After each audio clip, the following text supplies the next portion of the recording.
Hello guys, welcome back to my YouTube channel Stand Up Classes. So today I'm going to complete chapter 7 permutation and combinations. We were discussing miscellaneous exercise of this chapter and in previous video मैंने आपके साथ question 1 से question 6 तक complete detail में discuss कर लिया था. So today I'm going to complete miscellaneous exercise. जैसा कि मैंने आपके साथ discuss करा था miscellaneous exercise and its examples are very important from exam point of view. So आपको please ये actually ना different types of questions है. जरूरी नहीं है कि ये क्वेश्चन एज इट इज आपके एग्जाम में आ जाएगा, बट इस बात की गारंटी है कि इसी टाइप के क्वेश्चन आपके एग्जाम में आएंगे. तो मैं आपको सजेस्ट करूंगी कि जो टाइप के हम क्वेश्चन एनसीईआरटी से कर रहे हैं, स्पेशली मिसलेनियस के और उसके एग्जांपल्स, आप प्लीज उनको एक बार आर डी शर्मा से जरूर प्रैक्टिस करना. So let's get started, starting with question 7. In an examination, a question paper consists of 12 questions. एक एग्जाम पेपर में टोटल कितने क्वेश्चंस हैं आपके पास? 12 क्वेश्चंस हैं, which are divided into 2 parts. जब भी आपको कोई ऐसा क्वेश्चन दे रखा हो ना, आप उसको डिवाइड करके मतलब फ्लो चार्ट के तरीके से बनाओ. ये मेरा पर्सनल एक्सपीरियंस है. जब भी हम पीएनसी के क्वेश्चंस को फ्लो चार्ट के फॉर्म में रिप्रेजेंट करते हैं और तब उनको स्टडी करते हैं तो हमें बहुत ज्यादा इजी हो जाता है चीजों को पढ़ना. ठीक है, सो मैंने देखो यहाँ पे 12 क्वेश्चंस हैं. अब वो 12 क्वेश्चन 2 पार्ट्स में डिवाइडेड है, पार्ट 1 और पार्ट 2 में. अब देखो that is part 1 and part 2 contains 5 and 7 questions respectively. That means part 1 में कितने questions हैं आपके? 5 questions हैं और part 2 में कितने questions हैं आपके? 7 questions हैं. A student is required to attempt 8 questions. अब एक student को total कितने questions attempt करने हैं? 12 में से 8 question attempt करने हैं. Selecting at least, इस question में ये चीज important है. At least selecting at least 3 from each part. वो बोल रहे हैं कि जो आपके पास टोटल 12 क्वेश्चन है उसमें से बच्चे को 8 क्वेश्चन अटेम्प्ट करने हैं, पर कम से कम एटलीस्ट पार्ट 1 में से 3 क्वेश्चन, 3 से ज्यादा 4 भी हो सकते हैं और 5 भी हो सकते हैं, पर 3 से कम नहीं हो सकते. सिमिलरली पार्ट 2 में से भी उसे एटलीस्ट 3 क्वेश्चन, 3 हो सकते हैं, 4 हो सकते हैं, 5 हो सकते हैं, 6 हो सकते हैं, 7 हो सकते हैं. कम से कम 3 से ज्यादा कितने भी हो सकते हैं. बात समझ आई?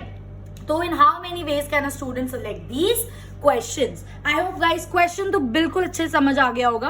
अब देखो, सबसे पहली चीज, पार्ट 1 में 5 क्वेश्चन, पार्ट 2 में 7 क्वेश्चन. तो अगर मैं इसमें से 3 क्वेश्चन ले लेती हूँ, उठा लेती हूँ, 3 सेलेक्ट कर लेती हूँ, 3 से कम तो मैं कर नहीं सकती. तो अगर मैं इसमें 5C3 मैंने 3 सेलेक्ट कर लिए तो इसमें से मैं कितने करूंगी? टोटल 8 करने, 8 में से 3 गए, बचे 5, तो 7C5. एक केस तो ये बन सकता है. दूसरा केस ये हो सकता है इसमें से मैं 4 ले लूं, क्योंकि एटलीस्ट 3 है, 3 से ज्यादा तो हम ले सकते हैं ना. तो इसमें से मैं 4 ले लूं. अगर मैं इसमें 4 सेलेक्ट करती हूँ, 5C4, तो इसमें से आप कितने सेलेक्ट करोगे? 4 ऑलरेडी ले लो, 4 क्वेश्चन बचे, 7C4. तो यहाँ पे भी आपका हो गया. तीसरा आपका पॉसिबिलिटी हो सकता है 5 के 5 क्वेश्चन इसके अटेम्प्ट कर दो, तो 5C5 इनटू, अब इसमें से जब 8 में से 5 सेलेक्ट कर चुके तो कितने बचे? 3. तो इसमें से कितने कर लोगे? 7C3. बात आई मेरी समझ? इसके अलावा कोई और केस नहीं बन सकता, क्योंकि पहली बात यहाँ पे सिर्फ 5 क्वेश्चन, इससे ज्यादा क्वेश्चन है ही नहीं. दूसरी चीज, यहाँ पर आप ऑलरेडी 3 सेलेक्ट कर चुके, उससे कम आप यहाँ पर सेलेक्ट नहीं कर सकते. तो यही 3 आपके केसेस इसके अंदर बनेंगे. 3 इसके लोगे तो 5 इसके लेने पड़ेंगे, 4 इसके लोगे तो 4 इसके लोगे, और 5 इसके लोगे तो 3 इसके लोगे. इसके अलावा कोई और कॉम्बिनेशन नहीं है एटलीस्ट 3 क्वेश्चन सेलेक्ट करने का. That's it. केसेस बन गए, आप सॉल्व कर दो. 5C3 क्या हो जाएगा?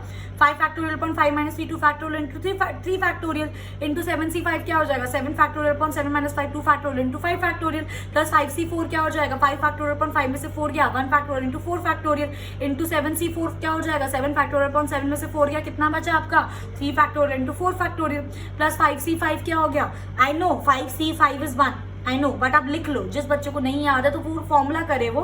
5 फैक्टोरियल अपॉन 5 में से 5 का 0 factorial which is 1 into 5 factorial, 5 में से 5 फैक्टोरियल कैंसिल तो 1 बचेगा, इंटू 7C3 क्या हो जाएगा आपका? 7 minus 3 4 factorial upon into 3 factorial. इसको सॉल्व करोगे 210, इसको सॉल्व करोगे 175, इसको सॉल्व करोगे 35, तीनों को ऐड करोगे 420 is your required answer. I hope guys ये चीज आपको बिल्कुल अच्छे से क्लियर है. Moving on to question 8. Determine the number of 5 cards combination. अब कार्ड्स आ गया. एग्जाम्पल में मैंने आपके साथ एक ऐसा क्वेश्चन डिस्कस करता हूँ और मैंने आपको पूरी बेसिक बातें बताई थी कार्ड्स के बारे में. 4 सूट होते हैं, हर में 13 कार्ड्स ईच होते हैं, 3 फेस कार्ड्स होते हैं, सब कुछ मैंने आपको वो चीज बताई थी. ठीक है, तो उसी चीज को ध्यान में रखते हुए आपको कार्ड्स वाला क्वेश्चन सॉल्व करना है. अगर आपको वो कार्ड्स के बेसिक नहीं पता गाइस, बहुत डिफिकल्टी होगी क्वेश्चंस को सॉल्व करने में. तो प्लीज पहले कार्ड्स के बेसिक समझ लो. प्रीवियस वीडियोस में डिस्कस कर चुकी हूँ, आप कहीं से भी वो चीज सीख सकते हो, उसके बाद आप ये क्वेश्चन ऐसे कर लोगे. ठीक है, ओके। सो हमें 5 कार्ड की कॉम्बिनेशन निकालने out of deck of 52 cards. हम लोगों को पता है कार्ड की गड्डी में 52 कार्ड्स होते हैं, गड्डी को डेक बोलते हैं, ठीक है, 52 कार्ड्स होते हैं। If each selection of 5 cards has exactly 1 king, वो बोल रहे हैं जब आप 5 कार्ड सिलेक्ट कर रहे हो 52 कार्ड्स में से, उसमें से एक एग्जैक्टली आपके पास एक किंग होना ही होना चाहिए। तो मैंने क्या करा, जो 52 कार्ड्स हैं उनको डिवाइड कर लिया। कैसे डिवाइड करा, ध्यान से देखना। 52 कार्ड्स में आपको पता है 4 किंग होंगे, ऑब्वियसली बात है 4 सूट है, हर सूट के अपने किंग क्वीन होता है, तो उसके भी जो टोटल 4 सूट के फिर हर सूट का अपना किंग हो, तो कितने टोटल किंग हो गए, 4 किंग, ठीक है। तो मैंने इसमें कर लिया 52 कार्ड्स में 4 किंग है, रिमेनिंग कितने बचे 48 अदर कार्ड जो सारे बचे। अब मैंने क्या करा, इससे मुझे बोला एग्जैक्टली मुझे एक किंग चाहिए, ना एक किंग से ज्यादा ना एक किंग से कम, तो मैंने 4 में से एक उठा लिया ना, 4C1 इनटू उठाने कितने थे 5 में से एक उठा चुके बचे 4, तो रिमेनिंग मैंने 4 इससे उठा ली 48C4। देखा फ्लो चार्ट से कितना ज्यादा आसान हो जाता है करना, बस उसी तरीके से आपको सॉल्व करना है। अब आपके पास ये चीज आ चुकी है, अब इसको सॉल्व कर दो। 4C1 क्या होता है आपका 4 होता है, पर आप लिखो इसे 4 factorial upon 4 - 1 3 factorial into 1 factorial, ठीक है, आई एम सो सॉरी, ठीक है। उसके बाद 48C4 क्या हो जाएगा, 48 फैक्टोरियल अपॉन 48 में से 4 गया 44 फैक्टोरियल इनटू 4 फैक्टोरियल।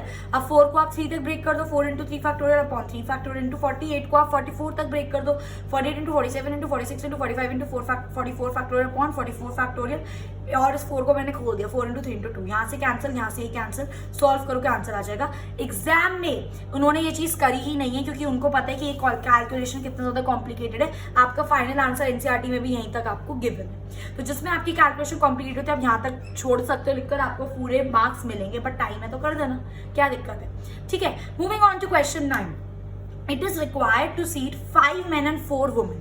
5 मेन दे रखे हैं, तो लिखते रहो, देखो मैंने लिखा हुआ है, ठीक है, यहाँ पे देखो 1 2 3 4 5, इसने बोला ना यहाँ पर कि 5 men and 4 women इन अ रो, ठीक है, so that women occupy even places. तो मैंने क्या करा, पहले 5 मेन को एक रो में खड़ा कर दिया, देखो 1 2 3 4 5। अब उसके बाद मैंने वुमेन्स की प्लेसेस देखी। बच्चे क्या करते हैं, गलती ध्यान से देखना, जैसे 5 मेन लिए हमने 1 2 3 4 5, बच्चे बोलेंगे कि यहाँ पे जो प्लेसेस है वुमेन्स की बैठने की वो तो 1 2 3 4 5 6 प्लेसेस है, बट ध्यान से देखो हमें सिर्फ और सिर्फ इवन प्लेसेस चाहिए, चेक करो, so that women occupy only even places. तो इवन प्लेसेस देखो, फर्स्ट वाली प्लेस तो नहीं होगी, है ना, ठीक है। तो इसके बाद यहाँ पर ये फर्स्ट प्लेस है तो second is the even place, ये थर्ड प्लेस है तो fourth is the even place, ये फिफ्थ प्लेस है तो sixth is the even place, ये सेवंथ प्लेस है तो eighth is the even place, and ninth is the odd place. आई मेरी बात समझ लो। इसी तरीके से हम इसकी अरेंजमेंट कर सकते हैं, जिसमें वो जो वुमेन है वो सिर्फ और सिर्फ इवन प्लेसेस पे बैठे। तो मेन कितने थे 5, और जगह कितनी है 1 2 3 4 5, तो कितने वे में अरेंज कर सकते हो 5 वेज में। सिमिलरली वुमेन कितनी है 4, और प्लेसेस कितनी है आपके पास वुमेन को बिठाने की 1 2 3 4, तो उसको भी कितने वे में अरेंज कर सकते हो 4 वेज में। तो टोटल अरेंजमेंट कितना हो जाएगा 4 फैक्टोरियल इंटू 5 फैक्टोरियल। अब तक सॉल्व करना आ गया होगा। 4 फैक्टोरियल क्या होता है 24, 5 फैक्टोरियल 120, सॉल्व करो 2880 आपका आंसर। आई होप गाइज ये चीज आपको बिल्कुल अच्छे से क्लियर है। उसके बाद आता है क्वेश्चन 10, ठीक है। From a class of 25 students, देखो 25 स्टूडेंट्स है क्लास में, 10 are to be chosen for excursion party. एक एक्सकर्शन पार्टी है जिसके लिए हमें 10 बच्चों को सिलेक्ट करना है, ठीक है। 25 में से 10 को सिलेक्ट करना है। अगर सिर्फ इतना आंसर होता ना तो बच्चे फटाफट से कर देते 25C10, जो कि आपका बिल्कुल सही होता, पर एनसीईआरटी वाले इतने अच्छे नहीं है जो आपको इतना सिंपल क्वेश्चन देंगे। उसके आगे उन्होंने क्या दिया है, there are 3 students who decided that either all of them will join or none of them will join। 25 जनों में से 3 बच्चे ऐसे हैं जो बोल रहे हैं कि अगर जाएंगे तो तीनों जाएंगे, वरना अगर कोई नहीं जाएगा तो तीनों में से कोई भी नहीं जाएगा। तो मैंने क्या करा भाई, इतने स्पेशल किस्म के बच्चे थे तो उनको अलग कर लिया। 25 में से 3 बच्चे मैंने वो अलग कर लिए, क्योंकि बहुत नखरे मार रहे थे कि जाएंगे तो साथ जाएंगे वरना कोई भी नहीं जाएगा। तो मैंने बोला तुम अलग हो जाओ। बाकी 22 बच्चे जो अच्छे बच्चे थे मैंने उनको अलग कर लिया। आई मेरी बात समझ, ठीक है। उसके बाद वो बोल रहा है इन how many veg excursion party can be chosen. अब इसमें 2 केसेस बन सकते हैं। पहला केस है तो तीनों बच्चे जा रहे हैं, दूसरा केस है तो तीनों बच्चे वो जो बड़े नखरे वाले बच्चे थे वो नहीं जा रहे। तो पहला केस है ऑल 3 गोस, अगर तीनों बच्चे जा रहे हैं तो देखो 3C3 ये तीनों हमने सेलेक्ट कर लिया, इनटू आपको टोटल कितने सेलेक्ट करने थे 10 बच्चे। तो रिमेनिंग जब आप 3 सेलेक्ट कर चुके हो तो आप 7 बच्चे कहां से सेलेक्ट करोगे 22 में से, तो आपका ये हो गया 22C7। इतनी बात समझ आई। और दूसरा केस, जब आपका कोई भी बच्चा नहीं जा रहा तीनों में से, जब तीनों में से कोई जा ही नहीं रहा तो 10 के 10 बच्चे आप कहां से सेलेक्ट करोगे? 22C10 में से। आई मेरी बात समझ? तो फाइनल आंसर क्या हो जाएगा आपका? ठीक है, आपका फाइनल आंसर मैं यहां लिख देती हूँ, it will be 3C3 into 22C7 plus 22C10। क्योंकि 3C3 1 होता है, इसलिए मैंने यहाँ पे डायरेक्ट लिख दिया 22C7 plus 22C10 and this is your required answer. तो बस बच्चों को यही समझना है कि कैसे हमें उसको डिवाइड करना है, कैसे हमें उसको बाइफिकेट करना है। ऐसे समझो ये 3 नखरे वाले बच्चे हैं बहुत ज्यादा, जाएंगे तो एक साथ जाएंगे वरना कोई नहीं जाएगा। भाई तुम्हारी मर्जी, ठीक है तुम नहीं जा रहे, तुमको अलग ही कर दिया हम लोगों ने, तुम जाओ मत जाओ, हम तो बाकी जो 22 बच्चे अच्छे बच्चे हैं हम सब देखेंगे कैसे हमें जाओ। आई मेरी बात समझ? Okay, last question and again a very very important question. Assimilation important भी है बट आप लोगों के लिए आसान है क्योंकि मैं ऐसे क्वेश्चंस आपको बहुत सारे करा चुकी हूं। क्या है question? In how many ways can the letter of the word assassination is the word be arranged so that S are all together? किस तरीके से हम इन assassination के जो लेटर्स हैं उनको अरेंज करें कि सारे S एक साथ आए? तो बच्चों मैंने आपको हमेशा बताया था, जब भी वॉवल्स हम अरेंज कर रहे हो या कॉन्सोनेंट्स हम अरेंज कर रहे हो तो जब उनको अरेंज करते हो तो अभी के लिए उनको एक मान लेते हैं हम, है ना। तो सबसे पहले हम गिन लेते हैं assassination में लेटर्स कितने हैं। 1 2 3 4 5 6 7 8 9 10 11 12 13 लेटर्स हैं और मैंने यहाँ पे 13 बॉक्स बना दिए। अब इन 13 में से मैंने क्या करा, S कितने हैं? 4 S है, तो 4 S का मैंने एक बॉक्स बना दिया। अभी के लिए मैं इन 4 S को एक S मानूंगी और अभी के लिए इन 4 प्लेसेस को मैं एक प्लेस मानूंगी। तो अब अरेंज करते हैं इनको एक मान के। तो कितने आपके पास प्लेसेस हैं? 1 2 3 4 5 6 7 8 9 10 प्लेसेस हैं। और लेटर्स कितने आपके पास है? 1 2 3 4 5 6 7 8 9 और एक S वाला सारा 10। तो 10 प्लेसेस 10 लेटर्स कितने वे में अरेंज हो सकता है? 10 फैक्टोरियल वे में। पर क्या अभी इसके अंदर कुछ रिपीटेड है? चेक करो, बिल्कुल। A इसके अंदर 2 बार आ रहा है, चेक करो, तो डिवाइड करेंगे 2 फैक्टोरियल से ना। A 3 बार आ रहा है तो डिवाइड करेंगे 3 फैक्टोरियल से। I इसमें 2 बार आ रहा है तो डिवाइड करेंगे 2 फैक्टोरियल से। और N इसमें 2 बार आ रहा है तो डिवाइड करेंगे 2 फैक्टोरियल से। S वालों से डिवाइड मत करने लग जाना क्योंकि S को अभी हमने एक S माना है। इतनी बात क्लियर?